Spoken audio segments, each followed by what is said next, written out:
They gave me a suitcase for my birthday. Not a trip, not a dinner, a suitcase. Then my father said, "You can pack tonight, be gone by morning." I just stood there, hands still on the ribbon, staring at the box like I'd misunderstood. My mother smiled, not kindly, not cruelly, just, as if this had already been decided. Lily giggled. That, I think, hurt the most, how easy it was for them. Earlier that day, I had picked up a small chocolate cake from the store, nothing fancy, just something I could place on the table and pretend we were a family that remembered birthdays. I set it down between the placemats when I got home. No one even looked at it. Now we were at the table, and the box they handed me wasn't a gift, it was an eviction, wrapped in ribbon. No yelling, no explanations, and I didn't argue, I just said, "Okay." But I didn't fully understand it yet. This wasn't about space, or money, or attitude. It was colder than that.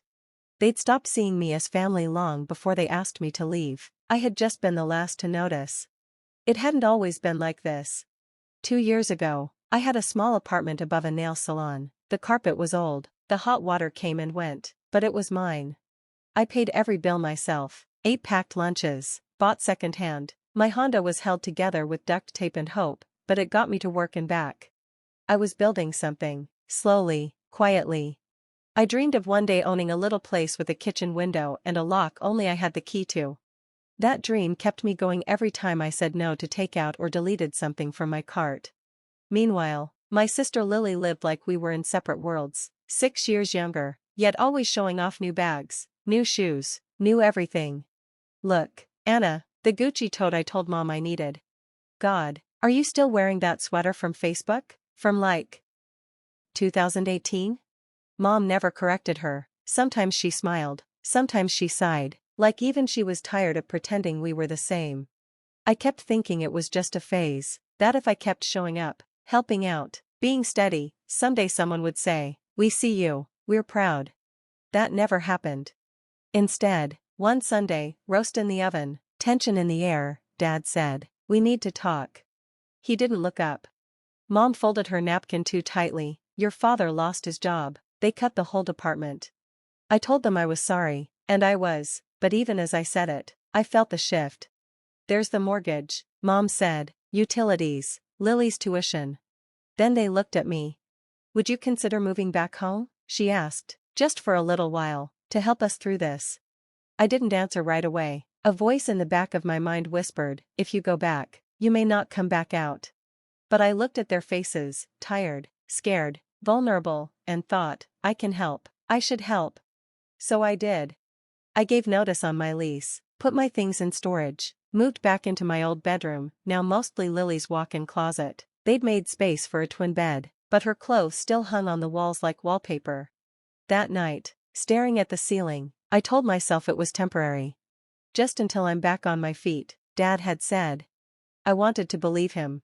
I transferred $1,800 a month to Mom, for bills, tuition, the house. I never asked where it went. It disappeared fast. No one ever said thank you. At first, things were okay. Mom made my favorite dinner. Dad called me his rock. Lily even asked about work once. But that didn't last. By month 3, Dad had a job again, less pay, long commute, but something. I waited for the moment they'd say, "You've done enough." Instead, Mom said, "His salary isn't what we hoped, just a little while longer, sweetheart." And I nodded. But inside, I wanted to ask, how much longer? How much of me do you need? Things shifted. My showers were wasteful, my presence at dinner, tense, my favorite meals vanished, groceries changed, my shampoo ran out faster than I could replace it. Dad asked for gas money. Mom needed $100 for her hair appointment. Her card wasn't working. The money never came back. And Lily, always Lily, kept arriving with new things, shoes, watches, makeup in jars with gold lids. One day, I asked, gently, "Where's all this coming from?" She rolled her eyes. "Mind your business. Just because you live like a pauper doesn't mean the rest of us have to." I could have pushed, I should have, but I didn't. I still believed that if I gave enough, they'd remember who I was. Instead, I began to disappear. Quietly, like footprints in fresh snow. It all broke on a Friday. I came home late from work, another chaotic week. All I wanted was a hot bath and silence. Instead, Lily was waiting at the stairs, practically glowing. "There you are," she said. "I need $700. No hello, no how was your day?" "It's for my beach trip next weekend," she explained. "Everyone already paid, I just need your part." I blinked. "My part?" She sighed. "To cover me, you know what I mean." Something inside me snapped. "You think I have $700 just lying around?" I said, voice low. "I give $1,800 a month to this house. I drive a 10-year-old car, I wear shoes with holes in them, and you want me to pay for your vacation?" Lily's smile vanished. "Why are you being so dramatic? It's just money." I laughed, a bitter, hollow sound. "No, Lily, it's work, it's sacrifice, it's the reason you get to live like a princess while I live like a ghost." "You don't have to make it sound like charity," she said, defensive. "I'm not," I told her. "I'm making it sound like reality. Maybe if you got a job, like I did in college, you'd know what money really means." Her eyes welled up. "You're calling me lazy? You're calling me a burden?" I didn't answer. I didn't have to, but Lily started crying anyway, loud, exaggerated sobs that echoed through the house like sirens. Within seconds, Mom and Dad appeared, summoned like clockwork. "What's going on?" Mom demanded, already pulling Lily into her arms. "She called me lazy," Lily sobbed, face buried in Mom's shoulder. "She said horrible things." Dad turned to me, jaw tight. "Is that true?" "She asked me for $700 for a beach trip," I said, voice steady but raw. "I said no, that's all." "And you told her to get a job?" Mom asked, voice like ice. I told her the truth. "That's not your place," Dad snapped. I stared at them. "This house runs on my paycheck. I think I've earned the right to say something." And then Mom said it. The thing that burned itself into me. "There it is," she hissed. "Every time we ask you for anything, you throw your money in our faces." I looked from one to the other, Dad's anger, Lily's smug tears behind her fingers, and it hit me. They didn't love me. They tolerated me. Until I stopped being useful. I didn't argue. I didn't plead. I turned and walked to my room, shut the door, and sat on the same twin bed I'd once dreamed on as a teenager. I didn't cry, didn't scream. I just understood. The next day was my 27th birthday. No card, no greeting, no one even looked up when I left for work. That evening, I came home carrying a small chocolate cake I bought for myself, the kind with cheap frosting and plastic letters already peeling. They were all seated at the dining table when I walked in, dressed nicely, like they were expecting company. A box sat in the center, large, wrapped in gold paper, tied with a bow. Mom smiled. "The birthday girl." I set the cake down. "What's that?" Dad nudged the box toward me. "Your gift." I opened it slowly. Inside was a brand new suitcase. Sleek, pricey, too clean.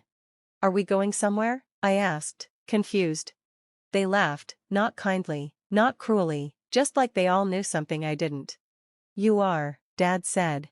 Mom leaned forward. "Pack your things, you're leaving tomorrow." I didn't respond. Not when they told me I was no longer needed. Not when Lily beamed like she'd finally won. Not even later that night, when I heard them downstairs, laughing, probably eating the cake I'd bought for myself. I lay awake on the bed I'd slept in as a girl, staring at the cracks in the ceiling, counting them like stars I used to wish on. At sunrise, I packed. The suitcase, my birthday gift, held the only things that still felt like mine: a few work files, my second-hand laptop, and a photo of me at 18, grinning as I held my first paycheck like it meant something. They were still asleep when I called the Uber. I didn't leave a note. I just walked out quietly and shut the door behind me. I figured they wouldn't notice I was gone, not until they needed the next transfer. My mother and Lily were seated at a loan officer's desk. They were dressed well, of course. Lily wore a blazer that probably cost more than my first month's rent. Mom had her pearls on. They leaned in close to the banker, whispering like co-conspirators. I almost turned around. But something in me said, "No, stay." So I stepped to the back of the line, quiet, invisible, but close enough to hear everything. "We're just looking to refinance," Mom said smoothly. "There's no one else we can ask for help." The banker frowned. "No family support at all?" Mom shook her head. "Just the two of us." I stepped forward. Actually, I said, placing my folder on the edge of the desk, you had help, $1,800 a month for 2 years. Bank of America account ending in 2074, all transfers made on the first of each month. Lily went pale. Mom stiffened. The banker looked at them, then at me. I'm Anna, I said, the daughter they forgot to mention. Silence fell like a curtain. Mom opened her mouth, then closed it. Lily stood so fast her chair scraped the floor. I didn't raise my voice, I didn't gloat. I just laid down the documents, nodded to the banker, and turned to leave. As I reached the door, I heard the banker murmur, "We'll need to update the file." Outside, the afternoon sun hit just right, warm and gold. The kind of light you only notice when you're finally free. That was the last time I saw them. No calls, no emails. Just silence. The clean kind. The kind you earn. A year later, I signed the papers for my first home. Not a mansion, not some dream house. Just a narrow townhouse at the edge of an older neighborhood, creaky steps, crooked mailbox, weeds in the driveway. It was perfect. The keys felt heavier than I expected. Maybe because of what they meant. This time, I was the only name on the deed. No cosigners, no strings. No one holding the door open just to shove me through it. I called Carol first. She showed up with housewarming coffee and a box of lemon muffins. We stood in my tiny kitchen as she opened each cabinet like a building inspector. "It's not fancy," she said, "but it's yours." "That's the difference," I smiled. "It really is." Work got better, too. James referred me to a new client, and side projects kept me afloat. I wasn't rich. But I wasn't scared, either. For the first time, I wasn't chasing survival. I was building something. Occasionally, a distant relative would mention my parents. How things were rough. How Lily's tuition was past due. How the house might go into foreclosure. I didn't react. Not out of bitterness, just disinterest. Like hearing about strangers from a town you moved away from. I didn't hate them. I simply no longer belonged to them. I had unhooked myself from the lie that blood is a life sentence. Now, when I walk through my front door, I don't brace myself. I don't listen for footsteps. I don't flinch at raised voices. The silence here is mine. And it's kind. Sometimes, I think about the suitcase. I keep it in my closet. Not as a reminder of how they pushed me out, but of how I walked away. I thought I lost everything that day. But what I really lost was the illusion that I was ever loved for who I was. And in its place, I found something better. A home. A boundary. A voice. And finally, a life that belongs only to me. Sometimes I wonder if they ever talk about me. If they say I moved away. If they claim we just grew apart. If they sit at the dinner table, 2 forks instead of 3, pretending nothing is missing. I imagine Lily still complaining about her professor.